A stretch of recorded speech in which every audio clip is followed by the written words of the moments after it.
design is really a comprehensive training program that's based on scientific applications in performance psychology, exercise physiology, and nutrition that's designed to help people like yourselves understand how you need to be training on a daily basis, to really be looking at yourself holistically and balanced. How are you training physically, emotionally, mentally, spiritually, to be fully engaged, to complete your many missions in life?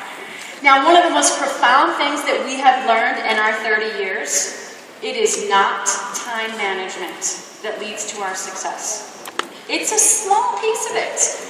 But what is going to be more critical to your success is the energy that you bring to the time that you have.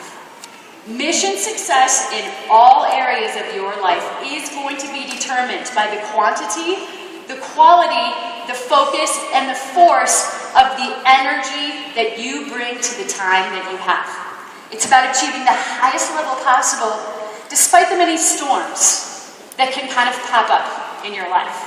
Now, we like to use this metaphor of storms as sort of like it's all the stress, the demands, the constant gotta get things done. And can you complete your missions? You're on missions. Can you complete them when you're really faced with a storm? Now, we had actually a group of professional athletes that were going through a 2.5-day training program who were given a mission, but they were also faced with a storm for which they were not prepared to handle. So, these are some gentlemen from the NFL. And these guys are the offensive tackle. These guys are huge. These are the kind of people that these athletes are so big, and I'm like, how do you just even find pants to fit? And, like, one pair has to completely fill the washer, right? Like, just finding clothes would seem impossible. So, they've been through the first day of the training. It's the morning of day 2. They walk into the training center, and he said, "Gentlemen, good morning, welcome back.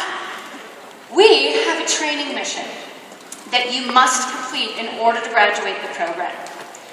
And here's what this mission is going to be. You guys are going to throw on your running shoes." Now, I want to tell you, this is taking place in Florida. This is in Orlando, where our corporate offices are located. So we tell the boys, you're going to be running out where, the facility that we're in is still really undeveloped. So you're actually going to be kind of running out into the swamp. There's trees, there's bushes, there's a canal that runs alongside this path. It's gorgeous. But it's a paved trail. And you're going to run down this trail precisely 1 mile. And you will know that it's been a mile because there is a white picket fence that comes out to the trail. Now, this is the most important part of this mission. Everybody in the group must touch that white fence. We need you to do that and get back here in under 18 minutes. You got it? And they just looked at us like, we're so confused right now. You're talking about this weird mission. And you guys, we've asked an elite athlete to run a 9-minute mile, okay? These guys could speed walk and get it done in well under 9 minutes. And we said, that's it, that's the training mission. And they were like, did they read my bio? Do they know who I am? And we said, all right, now keep in mind there's some conditions around this mission. Now, you're actually going to be running through the swamp. And on sunny days like today, the cottonmouth water moccasins like to come out of the water and coil themselves on that black asphalt path. And one of them was like, "There's cottonmouth, what?" Gentlemen, these are snakes. Some of the most highly venomous snakes on the planet. You do not want to be stepping on one of these. So if you see one, just go around it. It's not they're going to wake up and chase you or anything. And also, here in Florida, we have alligators, and they do migrate in and along this canal that runs alongside the path. They can get to be decent size, but don't worry. It's rare that there is a breaking news story that an alligator jumped out and ripped apart a human, but it occasionally happens. So we just want you to be heads up. But again, the most important part of this mission is that you touch that white fence. So now, they're even more confused than before. We've got our stopwatch, and we're just about to send them out, and we say, totally forgot to tell you this because this is very unusual circumstances. Within the last couple of days, there have been several wild boar that have been spotted in and around this area. Now, we know you're not from around here. We're not talking about a little cute barnyard pig. We're talking about pigs that can get to be close to 1,000 pounds. These are the ones that have those razor-sharp tusks. What you need to understand about wild boar, they can be insanely aggressive. They will attack you unprovoked. So, gentlemen, Should you encounter a wild boar, take appropriate action. But you must complete this mission. Now you gotta think like the attitude and the ego on a professional football player. One of them's like, you know, you have a world-class training facility, there's treadmills in there, maybe we could just like hop in there, do 2 miles, yeah. And we're like, no, you've got to do this to graduate the program. So we send them out. Now what they didn't know was that about half a mile into their run, 2 of our staff members were hiding in the bushes. As they approached, our staff members grabbed a bush, shook it violently, and went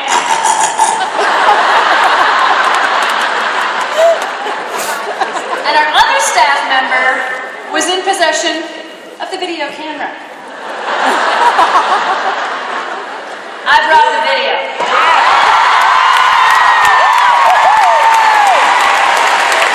Now, I want you to keep in mind, this is what can happen when you are clear on your mission, but you are faced with a storm for which you are not prepared to handle. Let's take a peek.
Job description, elite military hostage rescue team. Oh, we are doing this, okay? We're very careful to keep everything the same. Touch the white fence, look out for the snake, gator, wild boar, turn them loose. Now, do you suppose the exact same thing happened to the FBI guys, or do you think something a little bit different went down? Same. Okay. Well, I cannot show you the video footage because they confiscated it. Because they can't have their faces photographed. So I'm going to show you what happened. So they're running down, they hear the noise, boom! They actually turn toward the danger, assess the situation, and realize, oh, no, you didn't! You guys have the greatest sense of humor, so this is how this is going to be, right? So they go down, they touch the white fence, very successfully complete the mission. So now we've got these 2 groups of macho, manly men. One very successfully complete the mission, one totally aborts. So now I have to ask the question, why? Why was there a difference? The difference is training. You are going to respond to the wild boar in your life in the way in which you are training. It is critical when we talk about like pure transformation.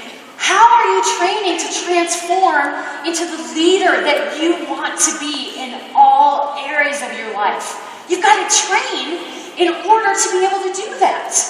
So first of all, you know, when I said I'm coming out here to talk to you about how you manage your energy, which I'm like, maybe they don't need me.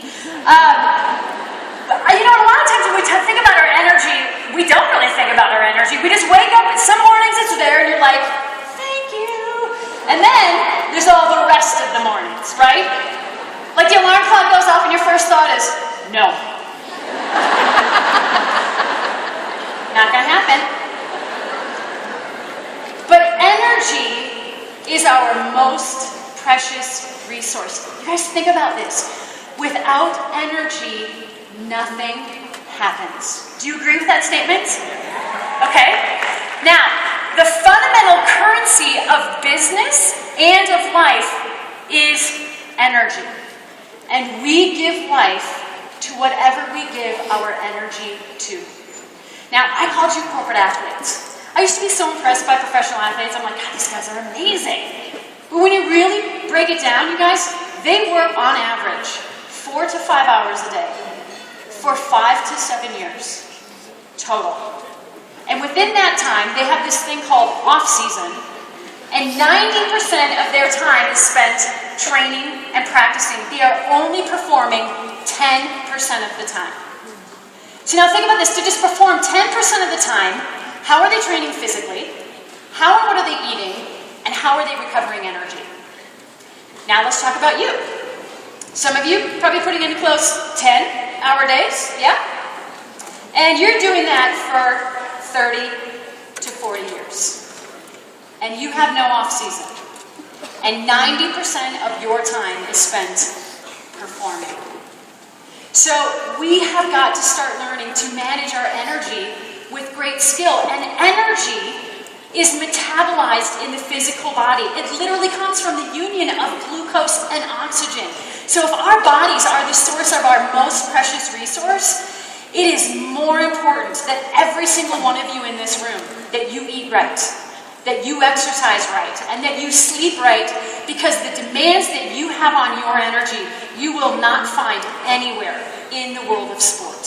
You guys, the body is business relevant. You've got to start training. How can you have high levels of energy? How can you sustain levels of energy throughout the span of your entire day? Now, when an athlete is exposed to too much stress or too much training, without sufficient energy recovery, they become overtrained and their performance greatly diminishes. Overtraining is very highly predictable when the amount of energy out is not balanced with energy recovery. Energy is a finite resource. It has to be recovered. So the thinking usually is that life is a marathon. Just go, go, go, go, go. Actually, that's not the most productive rhythm. And it's not the healthiest rhythm. The better rhythm is that of oscillation. That you recognize moments when you have got to be extraordinary. And you invest your full and best energy. You give it everything that you've got. And then you also recognize moments when you do not have to be extraordinary. And how will you strategically disengage and recover some energy so that the next time you have to be extraordinary, you know you have a phenomenal supply of energy so that you can perform to your absolute best. Also, you know, how many of you, let's do this by applause because I can't see you. How many of you think your jobs or careers are going to ask less of you next year? Nothing. Okay. How many of you predict that your families, your friends, are going to ask less of you next year? Nothing. Okay. So every single year, the demands on your energy are going to continue to increase, right? And what's happening to you every single year? Yeah, you're getting a year older, right? So what happens